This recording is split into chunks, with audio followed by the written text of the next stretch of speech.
Hello दोस्तों ये जो वीडियो है वो हमारे आरआरबी एनटीपीसी जो 2026 के आंसर की आई है उसके रिगार्डिंग हमारा ये वीडियो है। आरआरबी एनटीपीसी के अंदर जितने भी आपके क्वेश्चंस पूछे गए हैं उनको हम चैप्टर वाइज है वो डिस्कस करने वाले हैं आज इस वीडियो में। दोस्तों जैसे आप देख पा रहे हैं हम आरआरबी एनटीपीसी 2026 का आंसर की आ चुका है, उसके नंबर सिस्टम के 27 क्वेश्चंस हैं वो पूछे गए हैं उनके बारे में। ये टोटल 24 शिफ्टों के अंदर ये पूरा पेपर हुआ था, अभी थोड़े समय पहले हुआ था। उनके क्वेश्चनों को हम चैप्टर वाइज है वो डिस्कस करेंगे। आगे भी मैं बहुत सारे ऐसे चैप्टर्स हैं वो बनाऊंगा। दूसरी बात देखिए, इसमें ये जो चीज उसका कंप्लीट आपको सोल्यूशन मिलेगा, सभी आपको क्वेश्चंस मिलेंगे। ऐसा नहीं है कि कुछ क्वेश्चन हम इसमें से हटा देंगे, चाहे उस क्वेश्चन का लेवल कैसा भी हो हम सभी क्वेश्चन को इसमें इंक्लूड करेंगे। दूसरी बात दोस्तों, एक चीज और मैं आपको बता दूं, अगर आप पीडीएफ चाहते हैं चैप्टर वाइज क्वेश्चनों की तो आप हमारे टेलीग्राम चैनल पर जाकर जुड़ सकते हैं, वहां से आप कुछ पढ़ ले पर डाउनलोड कर सकते हैं। ठीक है, अब दोस्तों इसमें हम एक चीज और देखने वाले हैं कि ये जो नंबर सिस्टम के क्वेश्चन आए हुए हैं वह उनके क्वेश्चनों को हम वैसे तो देखेंगे एक चैप्टर के हिसाब से, और उनको हम टाइप वाइज और देखेंगे। जैसे देखिए मैं आपको एक क्वेश्चन दिखाता हूं। जैसे सबसे पहले एक सवाल आया हुआ है, ठीक है, जिसमें ऐसे पूछा गया दो क्रमागत विषम प्राकृत संख्याओं का योग ऐसे है। तो एक जैसे सवाल हम एक साथ ही रखेंगे, ऐसा नहीं है कि एक कभी आ गया एक बाद में आ गया एक पहले आ गया। मतलब चीजों को हम टाइप वाइज रखेंगे जिससे आपका सीखना है थोड़ा आसान बन जाता है। एक तरह से ये सॉल्यूशन वाली जो क्लास है वो आपकी एक क्लास की तरह ही लगे, इस वजह से हम इस चीज को ऐसा करेंगे। तो दोस्तों मैं हूं आपका मैथ गुरु, चलिए हम इस चैप्टर को है वो शुरू करते हैं। ठीक है, इसका पहला क्वेश्चन है वो देखते हैं। देखिए ये पहला क्वेश्चन है दोस्तों, देखिए ये बहुत बढ़िया क्वेश्चन है। दो क्रमागत विषम प्राकृत संख्याओं के वर्गों का योग कितना है? 5002, 5002 है। दोनों संख्याओं का हमें बताना है, योग बताना है क्या होगा। ठीक है, अब दोस्तों देखिए दो संख्याएं हमारे पास दे रखी है, हम बहुत इजी वे में इस चीज को देखेंगे। हम इक्वेशन नहीं बनाएंगे, मैं आपको बहुत साधारण तरीका बताऊंगा। ठीक है, ये क्या है? दो संख्याओं के वर्गों का योग। इस बात का मतलब ये दो संख्याओं का योग हो तो आप इसमें दो का भाग लगाइए, इससे ये जो चीज है वह 2501 है वो आएगी। ठीक है, अब इस बात का मतलब ऐसा है कि दो संख्याओं का वर्ग था तो हमने दो का भाग लगाया, तो ये जो चीज है वह उन दोनों के मिले जुले संख्याओं का वर्ग है। ठीक है, अब हम क्या करेंगे? इसका वर्ग करेंगे। एक्चुअल में इसका वर्ग होता नहीं है, पर अप्रोक्सीमेटली ये किस चीज के आसपास का वर्ग है? ये 50 के आसपास का वर्ग है, 2500 आपको आसपास लेके जाना है। ठीक है, अब दोस्तों हम क्या करेंगे? देखिए हमें बताना है दोनों संख्याओं का योग बताना है क्या है। इसमें ये दोनों संख्याएं कैसी हैं? विषम प्राकृत संख्या है। अब आप मुझे एक बात बताइए, विषम संख्या क्या ये 50 है? बिल्कुल भी नहीं है। तो हमें इस संख्या को विषम बनाना होगा। तो विषम बनाने के लिए देखिए दो संख्या बनानी है तो एक संख्या इसके आगे होगी और एक पीछे होगी। ये चीज बहुत अच्छे से काम करती है और हमेशा काम करेगी। ठीक है, मैं आपको आगे के क्वेश्चन में भी लगा के दिखाऊंगा। ये चीज बहुत बेहतरीन तरीके से काम करती है, आपको इक्वेशन बनाने की जरूरत नहीं पड़ेगी। अब बताइए इससे पहले वाली संख्या क्या है? 49। इसके बाद वाली संख्या क्या है? 51। क्या ये विषम संख्या है? ठीक है, अब आप इनका स्क्वायर करके देख लीजिए, इनका टोटल इतना ही आएगा। ठीक है, तो इस तरह से हम उन संख्याओं को पहचान कर सकते हैं। क्या ये तीन में भी लगेगा? हाँ, 3, 4, 5 जितने में आप लगाना चाहते हैं सब में ये चीज लागू होगी। आप चाहें इस चीज को आजमा के देख लीजिएगा। अगर आपके पास कोई क्वेश्चन है तो आप कमेंट कर सकते हैं, मैं उस क्वेश्चन का कमेंट का जवाब जरूर दूंगा। ठीक है, अब इसका जवाब देखिए, हमें देखते हैं दो संख्याओं का योग बताना है, इन दोनों का योग बताना है। 51 और 49 का जो सम है वो कितना होता है? 100 इस सवाल का सही जवाब है जो बी में लिखा हुआ है। ठीक है, आगे बढ़ते हैं नेक्स्ट क्वेश्चन की तरफ। ठीक है, ये देखिए दोस्तों दूसरा क्वेश्चन। ठीक है, दूसरे क्वेश्चन में देखिए क्या लिखा हुआ है। दूसरा क्वेश्चन है दो क्रमागत प्राकृत संख्याओं का गुणनफल 380, दोनों संख्याओं में बड़ी संख्या ज्ञात कीजिए। ये भी वैसा ही क्वेश्चन है, बस हमारे पढ़ने का तरीका यही होगा। जब भी हम कोई भी आपके पास सीरीज लेके आएंगे तो दोस्तों हमारा तरीका ऐसा ही होने वाला है जिसमें चीजें सीक्वेंस वाइज हो। हमने पहले वाला क्वेश्चन देखा उसके जैसा ही ये क्वेश्चन है। ठीक है, तो हम उनको एक साथ ही प्रेजेंट करेंगे। ये देखते हैं, देखिए ये कैसे करेंगे हम। दो संख्याओं का गुणनफल 380 है। इस बात का मतलब ऐसा है कि 380 दो संख्याओं का मल्टीप्लाई है। ठीक है, तो मैं 380 को क्या कर लेता हूं, दोनों संख्याओं से समझता हूं एक जैसी है, मैं इसका रूट कर देता हूं। रूट क्यों कर रहा हूं? कि दो संख्या जब गुणा होती है तो आप ऐसे समझिए, अगर 19 से गुणा हो तो क्या हुआ? 361, उसका स्क्वायर रूट होगा। तो वैसे ही मैं कर रहा हूं, मैं इसका रूट कर रहा हूं ताकि मैं जान सकूं वो संख्या किसके आसपास है ना। इससे आसपास का पता चलेगा, ऐसे परफेक्टली पता नहीं चलेगा। अब देखिए 380 जो है वह 380 किसी का वर्गमूल नहीं होता है, तो 380 के आसपास हमें देखना है। 19 का 361 होता है तो ये 19 से ज्यादा है और 20 से क्या है? कम है। ठीक है, 19 से ये ज्यादा है, 20 से ये चीज क्या है? कम है। तो हमने इसका वर्गमूल किया, लगभग ये 20 के आसपास 19 के आसपास है। ठीक है, हम ऐसा कह सकते हैं। तो अब ये देखिए कैसे दो क्रमागत प्राकृत संख्याएं हैं। ठीक है। तो अगर देखिए एक संख्या 19 है तो इससे अगली संख्या देखिए ऐसा हो सकता है या तो वो 18 हो या फिर वो क्या हो 20 हो, क्योंकि क्रमागत अगर में करना है। अब या तो इसमें वो संख्या 19 से पहले वाली एक 18 हो सकती है और उससे आगे वाली 20 हो सकती है। अब आप देखिए इस चीज का जवाब कैसे देंगे। आप मुझे एक बात बताइए, क्या इससे ये चीज यहाँ 19 को 18 से गुणा करने पर ये चीज आएगी क्या? कितना? 380? बिल्कुल नहीं आएगी। परंतु अगर मैं 19 को 20 से गुणा करता हूं तो 380 इसमें आता है। तो हमें यहां से ये बात पता चल जाती है कि इस सवाल में छोटी संख्या 19 होगी, बड़ी संख्या क्या होगी? 20। ठीक है, तो हमारे सवाल का जवाब देखिए क्या होना है। तो दोनों संख्याओं में बड़ी संख्या ज्ञात कीजिए। तो इसमें ए इस सवाल का सही जवाब होगा जिसमें 20 लिखा हुआ है। ठीक है, आगे बढ़ते हैं नेक्स्ट क्वेश्चन की तरफ। तीसरा सवाल, ये तीसरा सवाल देखिए, वो दो सवाल एक दूसरे थे। ठीक है, पूरे एनटीपीसी के 24 शिफ्टों के अंदर 27 क्वेश्चन नंबर सिस्टम के जो पूछे हुए हैं उसमें से वह दो सवाल थे और मैं मानता हूं वही बेहतरीन थे। बाकी की इजी से क्वेश्चन है, इतने का ज्यादा विशेष क्वेश्चन है ही नहीं। ठीक है, तो हमने उनको पहले हमने इसको डिस्कस कर लिया। अब ये वाला क्वेश्चन है वो देखते हैं दोस्तों, ये चीज क्या है।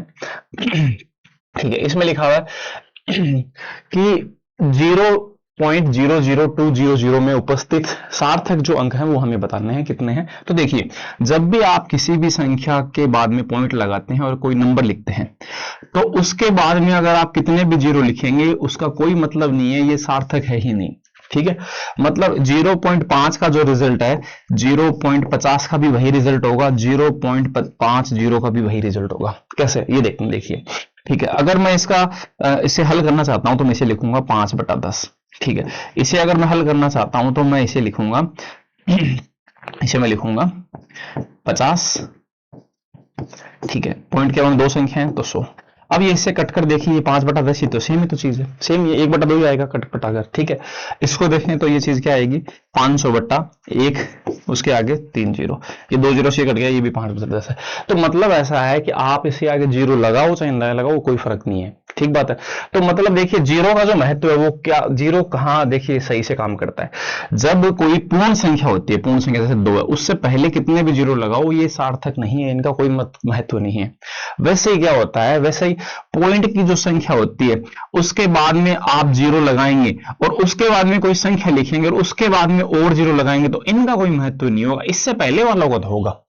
ठीक है, मतलब ऐसा है कि ये उल्टा केस है, मतलब पूर्ण संख्या में तो पहले की कोई वैल्यू नहीं है और पॉइंट वाले संख्या में बाद वाले की कोई वैल्यू नहीं है। तो इसमें कितने सार्थक है हम देखते हैं, 0.002 और 00 ये लिखा हुआ है। ठीक है, तो इसमें इनका कोई मतलब नहीं है, सिर्फ ये 3 ही अंक जो है वह सार्थक है, इसलिए इस सवाल का जवाब C 3 होगा। ठीक है, आगे बढ़ते हैं अगली चीजों पर, मैं आपको पूरा एक्सप्लेन करूंगा। ठीक है, अगर आपको चीजें पता भी नहीं होंगी ना दोस्तों तब भी हम इन चीजों को बहुत अच्छे से समझ पाएंगे। ठीक है, इसलिए मैं एक्सप्लेन कर रहा हूं। ये क्वेश्चन इतना हेवी नहीं है, इतना बढ़िया सा कोई सवाल नहीं है, परंतु समझना इसे देखिए जरूरी है, इसलिए मैं थोड़ा सा समय आपको किसी क्वेश्चन को समझाने में लूंगा। दूसरी बात, अगर कोई क्वेश्चन 2 बार रिपीट होता है तो मैं इसमें ज्यादा समय नहीं दूंगा। ठीक है, मैं उस क्वेश्चन को पहले जो बताया हुआ है उसी आधार पर मैं थोड़ा जल्दी बता दूंगा, तो उसमें हम समय बचा लेंगे। ठीक है, तो ऐसा मत सोचिएगा कि मैं समय ज्यादा ले रहा हूं। और दूसरी बात, आप क्वेश्चन को थोड़ा फास्ट फॉरवर्ड करके वैसे भी देख सकते हैं ना, ऐसे हमारे पास टेक्नोलॉजी उपलब्ध है यूट्यूब पर कि हम चीजों को स्लो या फिर तेज कर सकते हैं। ठीक है, ये एक सवाल है चौथा, पीपीटी में गायब था तो मैंने लिख दिया। ठीक है, इसमें लिखा हुआ आवर्ती दशमलव 0.26 पे बार जो है उसे साधारण भिन्न में बदलना है। अब दोस्तों ये जो सवाल है इसके जैसे सवाल हम आगे और करने वाले हैं, वैसा जो अभी पीछे जो सवाल गया था वैसा एक ही था। अब हम इसे देखिए आगे बढ़ाते हैं। 0.26 पे बार है, इसे हम कैसे हल करेंगे, हम पॉइंट के बाद की संख्या लिखेंगे, 26 जो लिखा हुआ है उसे हमने लिखा, जिस संख्या पे बार नहीं है उसे हम घटाएंगे। तो किस संख्या पे बार नहीं है, देखिए 6 पे है 2 पे नहीं है, तो 2 को हम हटाएंगे, बट्टा लिखेंगे। ठीक है, एक संख्या पे बार है तो 9 लिखेंगे और जिस संख्या पे बार नहीं है उतने शून्य लिखेंगे। ये एक तरीका होता है। ठीक है, आप आराम से इसे देख सकते हैं स्लो कर अगर आपको बात समझ में नहीं आई। इसको इसमें से घटाएंगे 24 आएगा। ठीक है, इसका 90 है। ठीक है, कितने से काटें इसे, हम इसे काट देते हैं 6 से 4 बार, 6 से 15 बार, 4/15 लिखा हुआ है, वो सवाल का सही जवाब है, बी में लिखा हुआ है। ठीक है, ये हमारे सवाल का सही जवाब है। ठीक है, आगे बढ़ते हैं अगले सवाल की तरफ। अगला सवाल देखते हैं क्या है। 5 नंबर जो क्वेश्चन है दोस्तों उसे देखते हैं। ठीक है, 5 नंबर क्वेश्चन कैसा है, ये भी जैसे दोस्तों वैसा ही क्वेश्चन है जिसमें पहले वाला क्वेश्चन था, आवर्ती दशमलव का क्वेश्चन है। ठीक है, इसे देखिए हम कैसे करेंगे। यहां लिखा है 22.12 फिर 12 12 12 कंटिन्यू लिखा हुआ है, तो इसलिए हम इसे लिखेंगे 22.12 पर बार। ठीक है, अब हम इसे ऐसा लिख सकते हैं 22 प्लस 0.12 पर बार, ऐसा लिख सकते हैं। ठीक है, इसे हम कैसे हल करेंगे, 22 प्लस 12/99, हम इसे ऐसा लिख लेंगे। ठीक है, ऐसा क्यों, क्योंकि देखिए दो संख्याओं पे अगर बार है तो उसे 99 लिखना होगा, 2 बार 9 लिखना होगा। इसमें ऐसा नहीं है कि किसी संख्या पे बार नहीं है, किसी पे है, तो हम इसको ऐसा लिखेंगे। 3 से इसे काट लेते हैं 4 बार, 3 से इसे काट लेते हैं 33 बार। तो हमारे सवाल का जवाब 22 सही 4/13 है। ठीक है, अब हमें इनको गुणा करना है, और गुणा करने के बाद में ये चीजें हैं वो रिजल्ट देंगी। 33 दूनी 66 और 4 70 हासिल 7। 33 दूनी 66 और 7 कितना होता है 66 और 7 होता है 73/33। ठीक है, ये कैलकुलेशन आप अपने एंड से कैसे भी कर सकते हैं, कोई ज्यादा विशेष इसमें बात नहीं है। तो हमारे सवाल का जवाब 730/77 ये होगा। ठीक है, आगे बढ़ते हैं नेक्स्ट क्वेश्चन पे। 8वां क्वेश्चन दोस्तों देखिए, इसमें लिखा गया है, हाँ अब दोस्तों ये जो क्वेश्चन है वो सभी डिविजिबिलिटी रूल से जुड़े हुए हैं। ठीक है, अभी तक हमने जो 5 क्वेश्चन देखे हैं वो अलग अलग तरह के थे। डिविजिबिलिटी रूल से काफी क्वेश्चंस पूछे हुए हैं, शायद 10-12 क्वेश्चन हैं जो हमारे टोटल 27 क्वेश्चन उसमें से। तो आप ऐसा भी देख सकते हैं कि कौन सा क्वेश्चन है वो कितना ज्यादा महत्वपूर्ण है ना, आप इन चीजों को भी यहाँ से देख सकते हैं। तो देखिए, मैं 6वां क्वेश्चन है उसके बारे में बात करता हूँ कि 7 1 3 ए लिखा हुआ है बीच में, 8 8 4 5 को 3 से विभाजित करने के लिए ए का अधिकतम मान बताना है हमें कि ए ज्यादा से ज्यादा क्या हो सकता है। तो देखिए दोस्तों, जब भी हम इस तरह के सवाल करते हैं तो हमें क्या करना होगा कि 3 का डिविजिबिलिटी रूल ये कहता है, ठीक है, जो संख्या 3 से भाग लग रही है उसमें 3 का भाग जाएगा, ये कहता है डिविजिबिलिटी रूल। ठीक है, तो हम देखिए दोस्तों इसे कैसे करने जा रहे हैं, हम इसको इस प्रकार से करेंगे कि इसमें जो 3 से कटा है उसे काट देते हैं, ये गया। ठीक है, तो हम 1 और 8 को भी काट देते हैं। ठीक है, 8 और 4 12 भी 3 से कटता है, इसे भी काट देते हैं। 7 और 5 12 भी कटता है, सब कुछ कट गया, क्या बचा, ए बचा। ठीक, हम जोड़ेंगे नहीं, जोड़ के करने में टाइम ज्यादा लगता है, इसमें केवल ए बचा। अब ए की जगह देखिए नंबर क्या क्या हो सकता है, तो आप कह सकते हैं 0 हो सकता है, उसके बाद में 3 का भाग लगने के लिए 3 हो सकता है, 6 हो सकता है, और यह क्या हो सकता है 9। ए एक अंक की संख्या है, इसलिए ये नंबर्स हैं वो संभव हो सकते हैं। तो इसमें से हमें पूछा अधिकतम मान क्या है, तो देखिए अधिकतम मान इसका क्या हो सकता है 9, तो सवाल का जवाब 9 होगा। अगर ये न्यूनतम मान पूछता तो क्या होता दोस्तों 0। ठीक है, आगे बढ़ते हैं अगला सवाल। अब देखिए क्वेश्चन, मैं जितने भी 3 से आए हुए हैं मैं 3 के ही दूंगा आपको। हमारी वीडियो में आपको कंटेंट इसी प्रकार से मिलेगा, आपको वीडियो और भी मिल जाएंगे दोस्तों, है ना। बहुत बड़े बड़े जो आपके एजुकेटर हैं उन्होंने वीडियो बना रखे हैं, परंतु उनके पास इतना समय नहीं है कि चीजों को सीक्वेंस वाइज बनाए। ठीक है, हमने इन चीजों को सीक्वेंस वाइज बनाया है। ठीक है, और एक स्टूडेंट को अच्छी चीजें हैं वो देने का हमने प्रयास किया है। अब हम देखते हैं इस सवाल में 7 नंबर में 8 अंकों की एक संख्या है जो 3 से विभाजित, तो उसमें एक अधिकतम मान बताना है। अब दोस्तों हम इस क्वेश्चन को यहीं से करेंगे। ठीक है, इसमें हम ज्यादा पेन वेन नहीं उठाएंगे। 5 और 4 ये 9 गया। ठीक है, उसके बाद में 8 और 2 10, 10 और 4 14, 14 और ये 0 0 है, तो 14 जो है उसमें ए बाकी है जो हमने नहीं जोड़ा है, तो 14 को हम 3 से काटते हैं तो 2 बचता है, 2 प्लस ए। इसको हमने 12 प्लस 2 बोला, तो 12 में तो जाता है ना, फिर बचा हुआ 2 है उसको हम देखेंगे। अब इस ए की वैल्यू देखिए हम क्या क्या बोल सकते हैं, तो ए की जगह 1 बोलें तो ये 3 है बन जाएगा और वो कट जाएगा, सही बात है ना। इसके बाद में एक में 3 जोड़े तो क्या बनता है 4, आपको 3 3 जोड़ते चलना है। 4 में देखिए अब 4 और 2 ये क्या बनता है, ए की वैल्यू 4 भी हो सकती है, 4 2 6 हुआ, 6 में भी भाग लगता है। उसी प्रकार से इसमें 3 और जोड़े तो ये बनता है 7। ठीक है, ए की जगह हम 7 भी लिख सकते हैं। देखिए 7 और 2 9 हुआ, 9 में भी 3 का भाग लगता है। तो अब आगे वाला 3 जोड़ने पर 10 बनता है, तो 2 अंकों की संख्या बन जाएगा जो नहीं हो सकता। इसीलिए हम सवाल का जवाब अधिकतम बताने के लिए क्या कहेंगे 7, और ये डी में लिखा हुआ है, ये हमारे सवाल का एक सही जवाब है। ठीक है, आगे बढ़ते हैं। अगला 10 नंबर क्वेश्चन है। देखिए इसमें क्या लिखा है, यदि एक 7 अंकों की संख्या है जो ऐसे ऐसे 3 से विभाजित है, उसमें उसका न्यूनतम मान पूछा गया।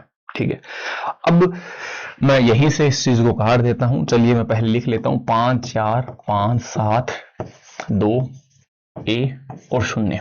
ठीक है, तो इसमें मैं क्या कर रहा हूं, मैं इनको काट रहा हूं। ठीक है, जो 9 से 3 से कटता है, ये 3 से कटता है, 7 और 5 12 भी 3 से कटता है। अब 2 ए और 0 को जोड़ने पर 2 प्लस ए आता है। ठीक है। अब ए की वैल्यू क्या क्या हो सकती है, जैसे तो आप कह सकते हैं ए की जगह 1 हो सकता है, 2 और 1 3 हो गया। अब इसके बाद में कौन सा आएगा, तो 3 से भाग दे रहे हैं। देखिए अगर आप 7 की टेबल बोल रहे हैं तो 7 सबसे पहले विभाजित होता है, उसके बाद में 14 होता है, उसके बाद इस बात का मतलब 7 कदम आगे बढ़ा है वो, 14 के बाद में 21 होगा। ठीक है, तो कोई भी चीज को आप डिवाइड कर रहे हैं किसी भी संख्या से, तो उससे उसको आपको जोड़ना है, जितना आप जितनी संख्या से डिवाइड कर रहे हैं, तो इसमें 3 जोड़ने पर ये 4 आएगा, 4 जोड़ने पर ये 7 आएगा। मतलब ए के इतने वैल्यू जो है वह पॉसिबल हो सकते हैं। 7 में 3 जोड़ने पर 10 नहीं हो सकता, क्योंकि 2 अंकों बन जाएगा। ये 2 अंक का नहीं है, एक ही अंक का। ठीक है, हमें न्यूनतम मान पूछा है, तो बताइए क्या हो सकता है, 1, जो बी में लिखा हुआ है। ठीक है, इस प्रकार से हम सवाल के जवाब देंगे। इजी सा सवाल था। ठीक है, आगे बढ़ते हैं 11 नंबर। अब देखिए 3 के क्वेश्चन हैं वह पूरे कंप्लीट हो गए, तो 4 का हम क्वेश्चन लेके आए हैं। ठीक है, चीजें एकदम सीक्वेंस वाइज है। ये देखिए 8 अंकों की संख्या है, 4 से विभाजित है, ए का मान बताना है क्या होगा। ठीक है, तो ए का अधिकतम मान क्या होगा। अब 8 1 6 ए 0 4 0 और 8 है। ठीक है, ये किससे विभाजित है, 4 से। ये पूरी संख्या 4 से डिविजिबल है। तो 4 का नियम ये कहता है अंतिम 2 अंक विभाजित होने चाहिए।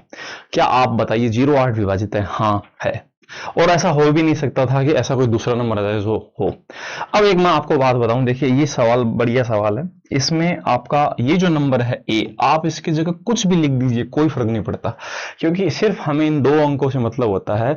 आप इसकी जगह कुछ भी लिखेंगे वो सब सेट होगा, 0 1 2 3 4 5 6 7 8 9। अब हमें पूछा क्या गया है, इसका अधिकतम मान। तो आप बताइए ए की जगह अधिकतम मान क्या हो सकता है। हम क्या क्या यूज कर सकते हैं, 0 से लेकर 9 तक के सभी अंक यूज कर सकते हैं, तो अधिकतम तो फिर 9 हो सकता है। तो सवाल का जवाब सी होगा। ठीक है, बहुत इजी सा क्वेश्चन था 4 के नियम के अकॉर्डिंग। चलिए आगे बढ़ते हैं। ठीक है, ये क्वेश्चन भी 4 के नियम का देखिए, है ना। 4 के नियम के भी कुछ क्वेश्चन पूछे हैं, ज्यादातर 3 और 9 फेवरेट होते हैं एग्जाम में। ठीक है, इस बार 4 भी पूछा गया, तो 4 को भी हम देखते हैं। देखिए 8 अंकों की एक संख्या जो 4 से विभाजित है, एक अधिकतम मान बताना है। देखिए ये सवाल भी वैसा ही है, इसमें जो 0 4 है वह डिविजिबल है। अब आप इस ए की जगह कुछ भी रख दीजिए, तो हमें अधिकतम बनाना है, तो इसलिए हम क्या रखेंगे, 9। ये हमारे सवाल का सही जवाब होगा।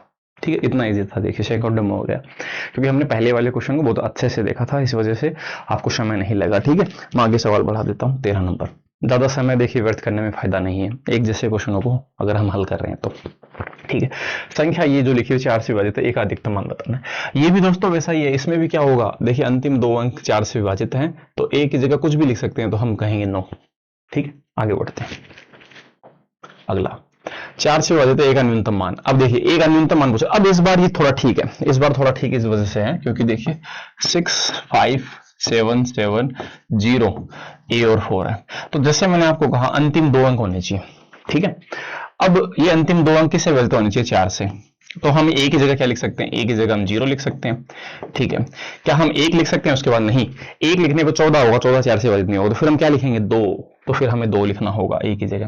ठीक है, अब इसने न्यूनतम मान पूछा है, तो आप बताइए क्या मुझे आगे बढ़ना चाहिए 2, फिर आगे मैं यहां मान लीजिए 3 बोलूं, 3 में नहीं भाग रहा, 4 लिखूं तो फिर 4, तो मुझे आगे बढ़ना ही नहीं है, मुझे बताना है न्यूनतम मान। तो इसलिए हम सवाल का जवाब कह सकते हैं ए का मान क्या होगा, 0। और ये हमारे सवाल का जवाब है जो बी में लिखा हुआ है। ठीक है दोस्तों, इस प्रकार से हम सवाल के जवाब कह सकते हैं। ये थोड़ा ठीक सवाल था, इसलिए इसको हमने आगे की तरफ लिया है। ठीक है, सीक्वेंस वाइज भी है क्वेश्चन।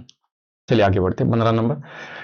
यदि ए जो है 7 अंकों की संख्या है, वो 4 से पूर्ण विभाजित है, उसमें ए का न्यूनतम मान बताना है। ये भी वैसा ही क्वेश्चन है। देखिए इसके अंतिम जो अंक है वह क्या है, ए और 0, ये 4 से विभाजित है। अब आप इसकी जगह इसका न्यूनतम मान पूछा गया है, तो क्या लिखेंगे बताइए। तो आप 0 लिख सकते हैं। क्या डबल 0 में 4 का भाग लगता है, हाँ लगता है, कुछ भी नहीं बचता। ठीक है, तो हम ऐसे कह सकते हैं ए का मान क्या होगा, 0। और ये हमारे सवाल का सही जवाब है जो सी में लिखा हुआ है। ठीक है, आगे बढ़ते हैं। 14 नंबर क्वेश्चन है उसे, इसमें लिखा हुआ है यदि एक 7 अंकों की संख्या जो इस प्रकार से 6 से विभाजित है। इस बार देखिए दोस्तों, हमने जो सवाल है वह 6 का लिया है। ठीक है, पहले हमने 3 के सवाल देखे थे, फिर उसके बाद में 4 के, अब 6 के सवाल हैं। 6 के सवाल को हम कैसे करेंगे देखिएगा। ठीक है, 6 का नियम क्या कहता है, पहले हम ये देखते हैं। 6 2 और 3 से मिलकर बना हुआ अंक है। ठीक है, कोई भी संख्या प्राइम नंबर से मिलकर बनती है, अभाज्य संख्या से मिलकर बनती है, और उनके नियम लगाएंगे तो आप सवाल को हल कर पाएंगे। 6 2 और 3 का मल्टीप्लाई होता है, इस बात का मतलब इसमें 2 का नियम भी लगेगा, 3 का भी दिएगा। अब इसमें हमें क्या बताना है, ए का न्यूनतम मान बताना है। ठीक है, तो हम देखते हैं 5 6 3 3 9 ए और 8। ठीक है, अब पहली बात तो देखिए जो दो का नियम क्या कहता है, दो का नियम क्या कहता है, अंतिम अंक क्या होना चाहिए, सम। ठीक है, वो तो है। ठीक है, अब हमें किसका नियम देखना है, दो का नियम वेरीफाई कर रहा है, तीन के नियम को और देखना है, जो क्या कहता है, अंकों का जो योग है वो किससे डिविजिबल होना चाहिए, तीन से। ठीक है, जो सम आपकी डिजिट है, डिजिट सम है, वह तीन से डिविजिबल होना चाहिए। तो हम क्या करेंगे, देखिए इसमें एलिमिनेट करेंगे जो तीन से डिविजिबल है, ये गया, ये गया, ये गया, ये गया। 8 और 5 कितना होता है, 8 और 5 13 होता है। तो 13 के अंदर जो है इनको जोड़ने से क्या बचेगा, 12 हम घटा देते हैं, एक बचा। एक के साथ में ये जो ए है, ठीक है, एक प्लस ए जो है वह तीन से डिविजिबल होना चाहिए, ये बात है। तो हम ए की जगह क्या रख सकते हैं, क्या जीरो रख सकते हैं, नहीं, जीरो और एक होता है, दो रखेंगे तो एक रखेंगे तो एक और एक दो होता है, तो हम क्या रख पाएंगे, छोटे से छोटा मान, तो हम रख पाएंगे दो, और दो और एक तीन होता है और भाग लग जाएगा। हमें न्यूनतम ही पूछा है, इसलिए हम सवाल का जवाब दो कहेंगे। ठीक है, ऐसा सवाल था 6 का। चलिए आगे बढ़ते हैं। अगला सवाल 15 नंबर देखिए। 15 नंबर में देखिए क्या लिखा हुआ है, 15 नंबर में लिखा हुआ है संख्या ये जो है वो 9 से विभाजित है। इस बार 9 का क्वेश्चन है, तो हमें पूछा गया है, इसमें एक चीज गायब है, ए। उस ए का अधिकतम मान पूछा गया है कि ए का अधिकतम मान क्या होगा। तो देखते हैं, देखिए दोस्तों, ए का मान क्या होगा। तो देखिए 9 का नियम भी वैसा ही है जैसा 3 का था, हमें एलिमिनेट करना है उन नंबरों को जो आपके 9 से डिविजिबल हैं। ठीक है, 9 बना रहे हैं, ये गया, ये भी गया, 4 और 3 7 और 2 9, ये भी गया। ठीक है, बचा गया 3 और 1 4 और 1 ए, 4 प्लस ए। अब ए की जगह देखिए हमें क्या लिखे हैं, 5 लिखे हैं, तभी तो 9 से भाग जाएगा, 9 बनाना पड़ेगा। ठीक है, और हमें अधिकतम मान पूछा है, तो क्या हम इसमें ए की जगह और कुछ भी रख सकते हैं। देखिए 5 आया है तो 5 के बाद में अगला नंबर क्या आएगा, 9 से भाग देना है, तो 9 ज्यादा आएगा, मतलब 14 आएगा। अब ए 14 तो हो नहीं सकता, तो फिर एक ही संभावना है ए के, और वो क्या होने की है, 5, जो ए में लिखा हुआ है। ठीक है, हम इस प्रकार से इस बात का हल है वो कह सकते हैं। आगे बढ़ते हैं अगले सवाल की तरफ। 18 नंबर 18 नंबर सवाल। अब देखिए दोस्तों, सवाल थोड़े से बदले गए हैं। बदलने का मतलब ऐसा है, जो अभी तक डिविजिबिलिटी रूल के सवाल आ रहे थे वो उतने ही थे, अब सवाल है वो कुछ अलग तरीके के हैं। ये भी बहुत ईजी सवाल है। ठीक है, मेरा मानना ये है कि अभी तक जितने भी हमने क्वेश्चन किए उसमें से पहले 2-3 जो क्वेश्चन थे ना वो ठीक थे। ठीक है, बाकी के क्वेश्चन बहुत इजी हैं। ठीक है, अब हम इस सवाल को और देखते हैं। देखिए ये कैसा सवाल है। अब यदि संख्या ये जो लिखी हुई है उसमें प्रत्येक में विषम अंक में 1 जोड़ा जाए और प्रत्येक सम अंक में 2 घटाया जाए, तो नई संख्या में कितने अंक 1 से अधिक बार आएंगे। ठीक है, रिपीटेशन कितनी संख्याओं का होगा। अब ये क्वेश्चन है क्या कोई, सही बात बताऊं तो ये रीजनिंग का क्वेश्चन है, ये कोई भी कर सकता है, बस इसमें गलती मत कीजिएगा, आपको सवाल को सही पढ़ना है। इसमें गलती स्टूडेंट पढ़ने की वजह से कर देते हैं और बाकी का कोई गलती नहीं करता है। मैं लिखता हूं 82 63, इतना। हमें विषम जो अंक है, ओड नंबर है, उनको एक जोड़ना है। तो देखिए ओड नंबर, ये ओड नहीं है, ओड नहीं है, ओड नहीं है, ये ओड है, इसमें हमें एक जोड़ना है +1। ठीक है, इसमें हमें +1 करना है और इसमें हमें +1 करना है। ऐसा करने से देखिए क्या आया, ये आया 2, ये आया 6 और ये आया 4। ठीक है, अब मैं बाकी के नंबरों को देखिए दूसरे कलर से लिखता हूं ताकि आप अलग कर पाए इस चीज को। सम अंकों में हमें 2 घटाना है, तो हम घटाते हैं, इसमें से 2, इसमें से भी 2 घटाएंगे और इसमें से भी 2 घटाएंगे। 2 घटाने पे 2 आया, इसमें से 2 घटाने पे 0 आया, इसमें से 2 घटाने पे 6 आया। ठीक है, अब इसमें ऐसा पूछा गया नई संख्या में कितने अंक 1 से अधिक बार आए, तो बताइए 1 से अधिक बार कितने अंक आए हैं। एक ऐसा अंक है 6 जो 2 बार रिपीट हुआ है, बाकी कोई भी अंक, हाँ 1 2 और है। देखिए तो कितने अंक ऐसे हैं, 2, तो हम सवाल का जवाब कहेंगे डी, ऐसा सवाल है। ठीक है, अब ये रीडिंग की वजह से गलत हो सकता है या फिर आप कोई छोटी मोटी चीज को सही न पढ़े, है ना। बाकी का ये कोई सवाल ऐसा है ही नहीं, कोई इतना कोई बेहतरीन सवाल नहीं। मैं आगे बढ़ा देता हूँ, मैं आपको ऐसा कुछ क्वेश्चंस कराऊंगा, ये बहुत पूछे गए हैं। 16 के बाद में यही क्वेश्चंस हैं, है ना, 27 तक। तो फिर देखिए ऐसे क्वेश्चन पे हम ज्यादा समय नहीं बताएंगे, मैं कुछ क्वेश्चन और करवाता हूँ, फिर आपको ये जो क्वेश्चन है पीडीएफ भी मिलेगी आपको, आप पीडीएफ से देख सकते हैं, और मैं इनके सोल्यूशन है वो जल्दी जल्दी करवा देता हूँ। देखिए 19 नंबर, इसमें भी ऐसा, ये विषम में 1 जोड़ा जाए और प्रत्येक सम में 2 घटाया जाए। अब हम संख्या को नहीं लिखेंगे, ठीक है, ताकि हम जल्दी कर पाए। एक मैंने समझा दिया बहुत अच्छे से। अब मैं देखिए ऐसा कर रहा हूँ, 2 जोड़ा जाए विषम में, तो देखिए विषम है क्या, कोई आया नहीं। देखिए तो मैं 2 देखिए 2 खाली जगह छोड़ देता हूँ, फिर 7 को मैं क्या लिख देता हूँ, 1 जोड़ना है तो मैं 8 लिख देता हूँ।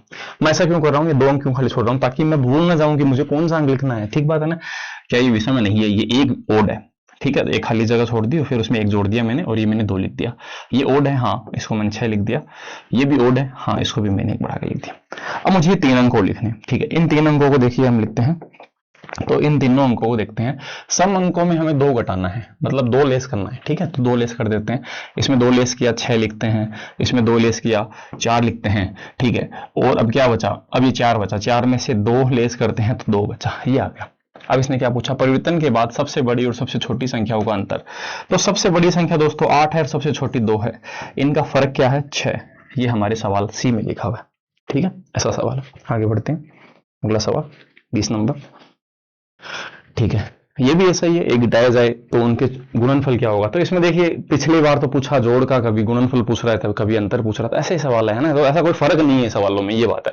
तो इसलिए मैं थोड़े बहुत और करवा देता हूँ, उसके बाद में मैं आपको ये जो है आप स्क्रीनशॉट भी ले सकते हैं, यहाँ से आप इनको हल भी कर सकते हैं। कमेंट में मुझे जवाब जरूर बताइएगा, बचे हुए जो सवाल मैं नहीं कर रहा हूँ। विषम अंकों में एक जोड़ा जाए, जोड़ते हैं। देखिए ये ओड है 6, ये ओड है 4, एक जोड़ना है ना, ये भी ओड है, इसमें भी हमने एक जोड़ दिया। इसकी जगह खाली छोड़ देते हैं जो आपके इवन नंबर है, ये भी इवन है, ये भी इवन है। तो कितनी 1 2 3 4, 4 जगह हमने खाली छोड़ दी, एक को हम क्या कहेंगे 2, क्योंकि हमें क्या करना है, इसमें एक जोड़ना है इसने कहा है। और जो आपके इवन नंबर है उसमें भी हमें उसमें एक घटाना है। तो देखिए हम घटाते हैं, तो हम घटाकर देखिए लिख देते हैं, इवन नंबर में से घटाकर। तो 6 में से 1 घटाया 5, 4 में से 3, 8 में से 1 7, और 2 में से 1 घटाने पर 1, ठीक। हमें क्या पूछा गया, सबसे बड़ा और सबसे छोटे अंकों का गुणनफल। सबसे बड़ा इसमें 8 है और सबसे छोटा 1 है, मल्टीप्लाई कर लीजिए 8 जवाब है, ठीक है। आगे 21, घटाया जाए गुणनफल ज्ञात कीजिए। ये आप इजीली कर सकते हैं, ठीक है। तो मैं कुछ समय होल्ड करता हूं, उसके बाद में आप सवाल जैसे कर ले, ठीक है। मैं आगे बढ़ा दूंगा, तो मैं 10 सेकंड होल्ड करता हूं, उसके बाद में आप सवाल मैं आगे बढ़ा दूंगा। सबसे छोटे और सबसे बड़े का पूछा है। अब कॉमन सी बात देखिए, विषम अंक में एक जोड़ना है और सम में से एक घटाना है, ठीक है। तो विषम ये है, हम इसको ऐसे वर्बली करते हैं इस बार, ठीक है। विषम इसमें बड़ा बड़ा कौन है, बड़े से बड़ा ये 7 है, ठीक है। तो इस 7 को अगर हम एक जोड़ेंगे, एक देखिए इसमें बड़े 2 अंक वो 7 और 8 है, तो इसलिए हम देखिए 8 में से तो घटाएंगे, क्योंकि 8 एक इवन नंबर है। इवन की रूल ये है कि उसमें से घटाना है, और ओड में क्या करना है, जोड़ना है। इसलिए इसका सबसे बड़ा नंबर 7 + 1 क्या होगा, 8 होगा, ठीक है। ऐसे करेंगे आप, है ना। उसके बाद में इसका छोटा नंबर क्या होगा, क्योंकि हमें छोटे और बड़े नंबर का मल्टीप्लाई पूछा है। इसका छोटा नंबर देखिए ये 1 है और ये 2 है। तो देखिए 2 इवन अंकों में से 1 घटाना है हमें, तो इसमें से 2 में से 1 घटाएंगे तो फिर क्या बना हमारे पास, और ओड में हमें 1 जोड़ना है, तो 1 में 1 जोड़ेंगे तो ये 2 बनेगा। इसलिए इसका छोटा नंबर है वो बनेगा 1, और 1 का 8 से गुणा है वह 8 बनेगा। तो हमें इन नंबरों को नहीं लिखना है, बस ऐसे ही हम इन चीजों को वर्बली भी कर सकते हैं, ठीक बात है ना। तो ऐसे सभी सवालों के आपको जवाब देने हैं। हम आगे बढ़ाता हूं, ये देखिए ये भी वैसा ही है, ठीक है। पहले और अंतिम अंकों का योग बताना है। तो संख्या के पहले और अंतिम अंकों का योग हमें ज्ञात करना है, ठीक है। इंग्लिश में भी पढ़ लीजिएगा, हो सकता है कभी कभी क्वेश्चन गलत है। अब एक बात सोच के देखिए, 2 जोड़कर बनी नई संख्या में पहले और अंतिम अंकों का योग क्या होगा, ठीक है। तो पहले और अंतिम अंकों को बताना है, तो फिर एक बात बताइए, क्या आप इन्हीं का सवाल को देखकर हल कर सकते हैं ना। तो बस इन्हीं को देखकर हल कर लीजिए, ये ज्यादा बेटर रहेगा। तो आप मुझे कमेंट करके बताइएगा इस सवाल का जवाब क्या होगा, ठीक है। ये मैं आपके लिए छोड़ता हूँ, चलिए आगे बढ़ते हैं। ये सवाल देखिए 21 नंबर। 21 में देखिए ऐसा ही है, प्रत्येक विषम अंक में 1 जोड़ा जाए, प्रत्येक सम अंक में से 2 घटाया जाए, तो ऐसे संख्याओं में परिवर्तन के बाद सबसे बड़े और सबसे छोटे अंकों के बीच का अंतर क्या होगा, ठीक है। चलिए ये सवाल मैं आपको बताता हूं कैसे करना है, ठीक है।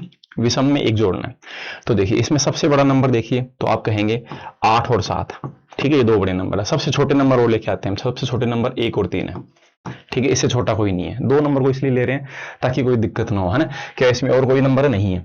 अब देखिए इसमें क्या करना है, हमें विषम अंकों में 1 जोड़ना है। तो विषम अंकों में अगर हम 1 जोड़ते हैं तो इस बात का मतलब ऐसा है, इसमें तो 1 जोड़ेंगे और इसमें सम अंकों में से 2 घटाना है, इसमें से 2 घटाएंगे। तो इसका बड़ा नंबर तो देखिए 8 और इससे ही 6 आएगा, तो बड़ा नंबर तो 8 बनेगा। ये हमें बात कंफर्म हो गई, ठीक है। बड़ा नंबर क्या बनेगा 8, और इसका छोटा नंबर क्या बनेगा, देखिए विषम अंकों में 1 जोड़ना है, तो इसमें भी 1 जोड़ना है और इसमें भी 1 जोड़ना है। ये बना 2 और ये बना क्या 4, तो इसका छोटा से छोटा नंबर है वो क्या बनेगा 2 बनेगा। अगर देखिए इनके बीच में हमें अंतर देखना है, तो 8 और 2 के बीच में अंतर कितना होता है 6। इस तरह से हम सवाल के जवाब कर पाएंगे, तो थोड़ा ये जल्दी काम हो जाएगा, ठीक है। ऐसा करना है आपको। चलिए आगे बढ़ा देता हूं, ये आप ही कीजिएगा, ये मैं आपको देता हूं, ठीक है। परिवर्तन के बाद सबसे बड़े और सबसे छोटे अंकों का गुणनफल ज्ञात कीजिए। मैं इस पर आंसर बताऊंगा, ठीक है। मैं कुछ समय वेट करता हूं, उसके बाद मैं आंसर बताऊंगा और उसके बाद मैं आगे बढ़ जाऊंगा। चलिए आप करिए, मैं भी करता हूं। सबसे छोटे और सबसे बड़े का बताना है।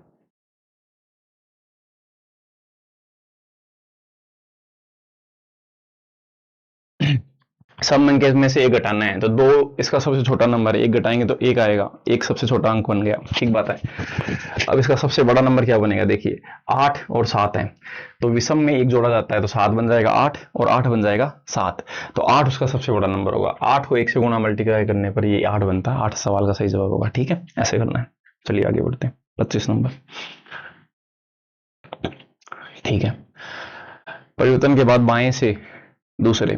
अब देखिए ये चीज क्या कह रहा है, ये ऐसा कह रहा है, ये सवाल तो मैं आपका थोड़ा अलग है तो मैं बता देता हूं। इसने क्या कहा, संख्या एक संख्या दी गई, उसके प्रत्येक विषम अंक में एक जोड़ना है, प्रत्येक सम अंक में दो घटाना है, और संख्या में परिवर्तन के बाद बाएं से दूसरे और दाएं से दूसरे अंकों का योग हमें बताना है। अब एक बात सोच के देखिए, हम सभी अंकों को परिवर्तित नहीं करेंगे, क्यों नहीं करेंगे मैं आपको कारण बताऊंगा। क्योंकि देखिए हमें सिर्फ बाएं और दाएं से उसकी स्थिति पूछी है। इसने क्या कहा, देखिए इसने कहा परिवर्तन के बाद बाएं से दूसरे, तो लेफ्ट से दूसरा पहला और दूसरा ये है, ये 3, ठीक है, और दाएं ओर से दूसरा पहला और दूसरा ये है 5 है, ठीक है। अब एक बात सोच के देखिए, हम इन्हीं अंकों को देख लेते हैं, ये चेंज होकर क्या बने, सही बात है ना, तो फिर इजी रहेगा। तो हम देखते हैं, देखिए इसमें क्या दे रखा है, इसने कहा कि विषम अंक में एक जोड़ा जाए और सम में 2 घटाया जाए, तो ये दोनों विषम अंक है, इसमें हम एक एक जोड़ेंगे, तो ये 4 आया और ये क्या आया, 6। तो इस संख्या में ये जो 2 अंक हैं बाएं और दाएं वाले, सिर्फ इन्हीं को देखिए, पूरे को देखने का कोई फायदा नहीं है, समय बर्बाद होगा हमारा, ठीक है। और इसने पूछा क्या है, इनका योगफल बताना है, इनका योगफल देखिए कितना, 10 जवाब है, ठीक है। ऐसे तो एक ही सवाल को अलग अलग तरीके से पूछ रखा है और कुछ भी नहीं। चलिए आगे बढ़ते हैं, 25 नंबर, ठीक है। ये सवाल ठीक है, इसने कहा इसे आरोही क्रम में व्यवस्थित करने पर बनी संख्या में बाएं ओर से तीसरे और दाएं ओर से दूसरे अंकों का गुणनफल ज्ञात कीजिए। ये मैं बता देता हूं आपको, ठीक है, तो डिफरेंट होंगे मैं बता दूंगा। इसमें लिखा गया है 5, 2, 6, 9, 7, 1, 4 और 8, ठीक है। आपको इनको अवरोही क्रम में करना है, डिसेंडिंग ऑर्डर, ठीक है। आपका अवरोही क्रम मतलब बड़े से छोटे की तरफ हमें इसको अरेंज करना है। तो सबसे पहले 9 आएगा, उसके बाद में 8 आएगा, जो आ रहे हैं उनको काट दीजिए, 7 आएगा, 6 आएगा, 5 आएगा, उसके बाद 4 आएगा, 2 आएगा और 1 आएगा, ठीक है। ये है। अब हमें क्या करना है, इसमें ऐसा करने पर व्यवस्था में बनी संख्या में बाएं से तीसरा, ये तीसरा है बाएं से, और दाएं से दूसरा, ये दूसरा है दाएं से, इनका गुणनफल बताना है। बताइए क्या होगा, 14, ऐसा है, ठीक है। आगे बढ़ते हैं, ये भी वैसा ही है, ठीक है, आप कर लेंगे मेरे हिसाब से। देखिए अब हम इस चीज को करेंगे नहीं, अब हम इस चीज को वैसे थोड़ा फायदा उठाएंगे। कैसे, देखिए 1, 2, 3, 4, 5, 6, 7, 8 और 9, 9 ही नंबर है, तो 1, 2, 3, 4, 5, 6, 7, 8, 9 ऐसे ही नंबर है सभी की सभी, सही बात है ना। अब अवरोही क्रम में 9, 8, 7 ऐसे लिखे जाएंगे, और आरोही क्रम में वैसे लिखे जाएंगे 1, 2, 3, 4, 5, 6 असेंडिंग डिसेंडिंग में, ये आपको समझ में आ गया होगा। अब इसने क्या कहा, बाएं से दूसरा। अब मुझे एक बात बताइए, ये कैसे व्यवस्थित करना है, अवरोही बाएं मतलब, अवरोही का मतलब डिसेंडिंग ऑर्डर, मतलब 9 आएगा और उसके बाद में क्या आएगा, 8, बाएं से दूसरा ये आएगा, पहले 9, 8, 7, 6, 5, 4 ऐसे आएगा ना, ठीक है। तो हमें इसे अरेंज नहीं करना है। दाएं से तीसरा क्या आएगा, 1, 2 और 3, ये वाला 3, इनके बारे में क्या, इनका गुणनफल क्या क्या होगा बताइए, 24, ऐसा था, ठीक है। आगे बढ़ते हैं, वैसे तो मैंने सभी करवा दिया आपको, हाँ। अब देखिए ये 3 वाला, ये डिविजिबल रूल वाला क्वेश्चन यहाँ गया, चलिए कोई बात नहीं, ठीक है। एक आधा क्वेश्चन देखिए आगे पीछे हो जाता है, उसे वहां होना चाहिए था, 3 से विभाजित एक अधिक मान बताना है, ठीक है। तो हमने कैसे किया था, देखिए हम इसको ऐसे करेंगे, इस पर पड़े पड़े कर देंगे। तो हम देखिए क्या करते हैं, 3 से जो कट रहा है उसे छोड़ देते हैं, 3 गया, 7 और 2 9 गया, ठीक है। 8 और 7 15 भी कटता है, 0 0 भी कटता है, ए बचा केवल ए। अब अधिकतम ए क्या हो सकता है, 0, 3, 6 और क्या हो सकता है, 9, ठीक है। अधिकतम पूछा है तो ए 9 हो सकता है, सवाल का जवाब 9 होगा, ऐसा था, ठीक है। पहले हमने किए हैं, अगर आप वीडियो को यहां से देख रहे हैं पीछे जाके देखिए, डिविजिबिलिटी रूल के क्वेश्चन आगे देखते हैं। अगला और अंतिम सवाल, ठीक है, ये देखिए, आरोही क्रम में व्यवस्थित करने में बनी संख्या में बाएं से तीसरे और दाएं से दूसरे अंक का योगफल ज्ञात कीजिए, ठीक है। अब हमें इसे असेंडिंग ऑर्डर में अरेंज करना है। क्या आप देख पा रहे हैं, 1, 2, 3, 4 वही चीजें हैं, इसमें क्या नहीं है, 8 नहीं है। देखिए कितने अंकों की संख्या, ये देखिए 1 है, 2 है, 3 है, इसमें 4 है, 5 है, 6 है, 7 है, 9 है, 8 नहीं है, तो कोई बात नहीं, 8 अंकों की संख्या है तो हम देखिए इसे कर सकते हैं। अब आरोही क्रम है, इस बात का मतलब 1 2 3 4 5 6 7 8 नहीं है, 9, ऐसे ये संख्या लिखी जाएगी, ठीक बात है। अब इसमें देखिए क्या है, बाएं से तीसरा, तो बाएं से तीसरा नंबर ये 3 है, और दाएं से दूसरा, तो दायां इस तरफ होता है, इस तरफ से दूसरा ये नंबर है, इनका हमें योगफल बताना है। तो देखिए दोस्तों क्या होगा, 10 होगा, ठीक है। ऐसे हम इन चीजों को कर ले। तो दोस्तों ये थे हमारे सभी क्वेश्चन, जिनको किसी को भी हमने स्किप नहीं किया है, सभी क्वेश्चनों को हमने देखा है। जिन क्वेश्चनों में जितना समय देना चाहिए था हमने उतना ही समय दिया है। अब इससे आगे की दोस्तों अगर आप प्लेलिस्ट देखना चाहते हैं तो हमारे चैनल पर जाकर आप देख सकते हैं। हमारे चैनल पर इन सभी की प्लेलिस्ट अवेलेबल होंगी। मैं सभी की अलग अलग प्लेलिस्ट बनाऊंगा, एक ही वीडियो में नहीं बनाऊंगा 10 घंटे 12 घंटे का वीडियो, हम इनको चैप्टर वाइज देखेंगे, ठीक है, जैसे ऐसे हम देख पा रहे हैं। उसकी प्लेलिस्ट आप जाकर देखिएगा। दूसरी बात, अगर आप PDF डाउनलोड करना चाहते हैं तो टेलीग्राम चैनल से जुड़ सकते हैं। इसी प्रकार के कंटेंट के लिए बने रहिए दोस्तों, सपोर्ट कीजिए थोड़ा। थैंक यू दोस्तों, जय हिंद।